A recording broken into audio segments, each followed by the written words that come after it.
Hello friends, welcome back to my YouTube channel. Tirumala వచ్చిన తర్వాత మనలో చాలామంది దర్శనం చేసుకుంటాం, ప్రసాదం కొనుక్కుంటాం, రిటర్న్ అయిపోతాం. అలా కాకుండా మాడ వీధుల్లో కొన్ని చూడాల్సిన ప్లేసెస్ ఉన్నాయి. అవేంటో ఈ వీడియోలో చెప్తా.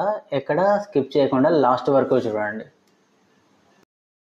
ఈ మాడ వీధుల్లోకి ఎంటర్ అయిన తర్వాత మనం అందరం చేసే పని ఏంటంటే కోనేరులోకి వెళ్తాం, స్నానం చేస్తాం.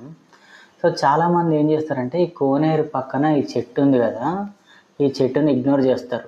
కొంతమంది వెళ్తారు, ప్రదక్షిణాలు చేస్తారు, కానీ చాలామంది ఇగ్నోర్ చేస్తారు. ఈసారి తిరుమల వెళ్తే ఖచ్చితంగా ఈ చెట్టును తాకి నమస్కారం చేసుకోండి. ఎందుకంటే స్వామివారు కుబేరుడి దగ్గర అప్పు తీసుకున్నారనడానికి ఈ చెట్టు సాక్ష్యం. ఇంకా ఇక్కడి నుంచి బయటికి వెళ్ళాలంటే మనం ఉత్తరం వైపున ఉన్న మాడ వీధుల్లోకి ఎంటర్ అవుతాం. ఈ కోనేరు పక్కనే వరాహస్వామి దేవాలయం కూడా ఉంటుంది. చాలామంది వరాహస్వామి దర్శనం అయితే చేసుకుంటున్నారు. సో ఇక్కడ చూస్తున్నారు కదా, ఈ లైన్ వరాహస్వామి టెంపుల్లోకి ఎంటర్ అయ్యే లైన్. సో క్రౌడ్ చాలా హెవీగా ఉంటుంది. అయితే లోపలికి వెళ్ళిన తర్వాత చాలామంది వరాహస్వామి దర్శనం చేసుకుంటారు, కానీ ఇక్కడ విశ్వక్సేనుల వారు, రామానుజుల వారు ఉంటారు, వాళ్ళని ఇగ్నోర్ చేస్తారు. ఖచ్చితంగా చూడండి. అండ్ బయటకు వచ్చిన తర్వాత రాధాకృష్ణ దేవాలయం ఉంటుంది లెఫ్ట్ సైడ్లో, మాడ వీధుల్లోనే ఉంటుంది. వీటిని చాలామంది పట్టించుకోరు. ఈ రాధాకృష్ణ దేవాలయం పక్కనే హయగ్రీవ స్వామి దేవాలయం కూడా ఉంటుంది. హయగ్రీవ స్వామి జ్ఞానానికి గుర్తు. సో చాలామంది ఇక్కడ అక్షరాభ్యాసం చేయడానికి ట్రై చేస్తారు. సో ఇవి ఇగ్నోర్ చేయకుండా ఖచ్చితంగా చూడండి. అసలు నేను ఈ వీడియో చేయకముందు వరకు మాడ వీధుల్లో హయగ్రీవ స్వామి దేవాలయం ఒకటి ఉందనే విషయం నాకు తెలియదు. ఈ వీడియో కోసమే స్పెషల్గా అబ్జర్వ్ చేస్తూ ముందుకెళ్తే ఒక్కొక్కటి తెలుస్తూ వచ్చింది. తర్వాత మనము తూర్పు వైపున ఉన్న మాడ వీధుల్లోకి వచ్చేస్తాం. ఈ తూర్పు వైపున ఉన్న మాడ వీధుల్లో ఒక మండపం ఉంటుంది, నిలువెత్తు మండపం. దీన్ని గొల్ల మండపం అంటారు. సో ఈ తిరుమల కన్స్ట్రక్షన్ చేసినప్పుడు ఒక గొల్ల మహిళ ఇక్కడ కన్స్ట్రక్షన్ చేసే వాళ్ళందరికీ మజ్జిగ ఇస్తూ ఉండేది. ఆవిడ జ్ఞాపకార్థం ఆ గొల్ల మండపం కట్టారు. ఇక్కడి నుంచి దక్షిణ మాడ వీధులకు వెళ్ళేటప్పుడు కార్నర్లో మనకి ఇట్లా బొమ్మ కనిపిస్తుంది. ఇది హాతీరామ్జీ మఠం.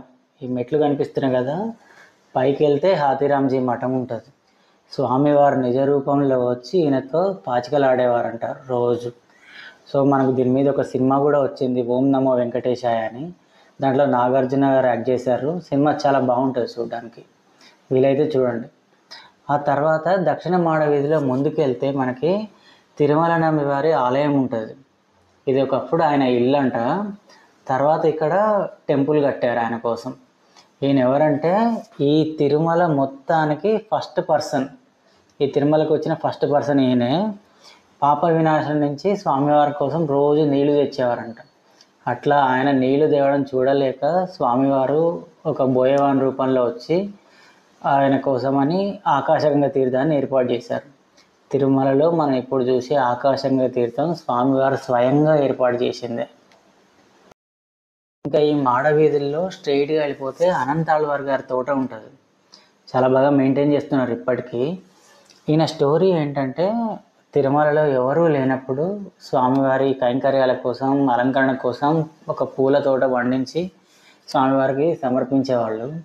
ఇట్లా స్వామివారు, లక్ష్మీదేవి రోజు వచ్చి తోటలో టైం స్పెండ్ చేసి పూలు అవన్నీ కోసుకుని వెళ్ళేవారు. ఒకరోజు ఈయన అబ్జర్వ్ చేసి ఈ పూలన్నీ ఎవరో కోసేస్తున్నారని చెప్పి స్వామివారికి గుణపం పెట్టి కొడతారు. అప్పుడు ఆయన గడ్డం మీద చిట్లిపోయి రక్తం కారుతుంది. అందుకే ఇప్పటికీ తిరుమలలో స్వామివారి గడ్డం మీద వెన్న రాస్తూ ఉంటారు. అది ఎందుకు అంటే ఈయన గుణపం పెట్టి కొట్టడం వల్ల. తర్వాత అమ్మవారిని పట్టుకొని చెట్టుకు కట్టేస్తారు ఈయన. ఆ చెట్టు ఉన్న చోటలో ఇప్పుడు అమ్మవారి విగ్రహం ఒకటి పెట్టారు. సో ఇట్లా ఇది నా స్టోరీ ఇదంతా అనమాట. సో ఇప్పటికీ తోట మాత్రం చాలా బాగా మెయింటైన్ చేస్తున్నారు వాళ్ళ వంశంలో వాళ్ళు. సో వీళ్ళు మాత్రమే స్వామివారికి గడ్డ మీద వెళ్ళి వెన్న రాస్తూ ఉంటారు రోజు. సో చూడండి, ఇది అనంతాళ్వార్ గారి సమాధి. ఆయన బృందావనం అంటారు, సమాధి అనకూడదు, ఆయన బృందావనం ఇది. సో ఆయన రాసిన రచనలన్నీ ఇట్లా రాళ్ళ మీద చెక్కి ఉంచారు. సో ఇష్టమైన వాళ్ళు చదువుకోవచ్చు. సో చాలా తక్కువ మంది వస్తున్నారు లోపలికి, చూడండి అసలు ఎవ్వరూ లేరు. సో నేను లోపలికి వెళ్ళి వీడియో తీసేటప్పటికి క్యూ లైన్లో మాత్రం చాలామంది ఉన్నారు, కానీ అసలు ఇక్కడ ఎవ్వరూ లేరు. రోజు ఒకళ్ళు దీపం పెడుతున్నారు వీళ్ళ వంశంలో వాళ్ళు. సో అనంతాళ్వార్ గారు ఇక్కడికి వచ్చారు అని చెప్పడానికి మొత్తం ఆయన చరిత్ర అంతా ఇక్కడ బండ మీద చెక్కారు. సో ఈయన రామానుజాచార్యుల దగ్గరికి రావడం, సో రామానుజాచార్యులు ఇక్కడికి ఎలా వచ్చారు, ఈయన రామానుజాచార్యుల గురువు ఈయన. సో ఆ స్టోరీ అంతా మొత్తం చెక్కారు. సో చాలా బాగుంది, మనకు ఓపిక్గా చదువుకోవాలి కానీ మొత్తం ఆయన కంప్లీట్ లైఫ్ స్టోరీ అంతా ఇక్కడ బండల మీద చెక్కారు. సో చాలా బాగుంది, ఎక్కడ వదిలేయకుండా.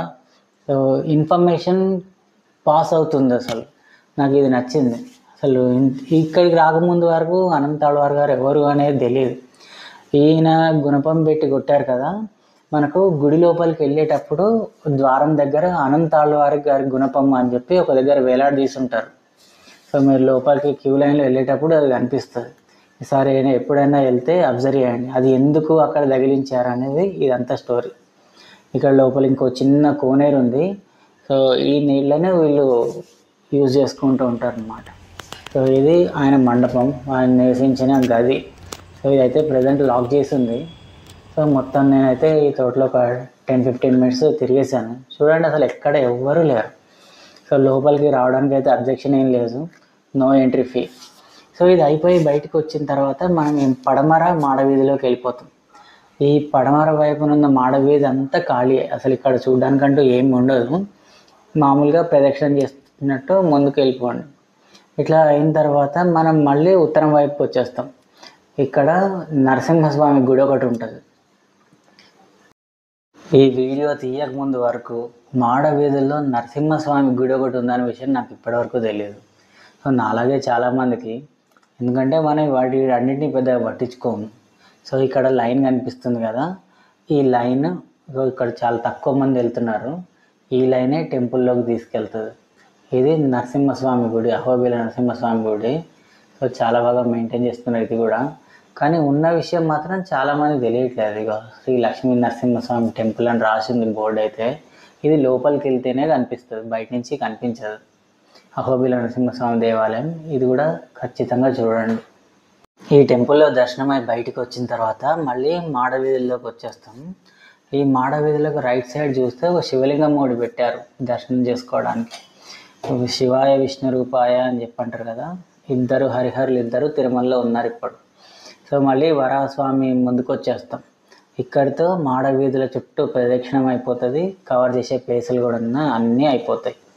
ఫ్రెండ్స్, ఈ ఇన్ఫర్మేషన్ యూస్ఫుల్ అనిపిస్తే కామెంట్ బాక్స్లో కామెంట్ చేయండి. అంతవరకు వీడియోని లైక్ చేయండి, షేర్ చేయండి, సబ్స్క్రైబ్ చేయండి.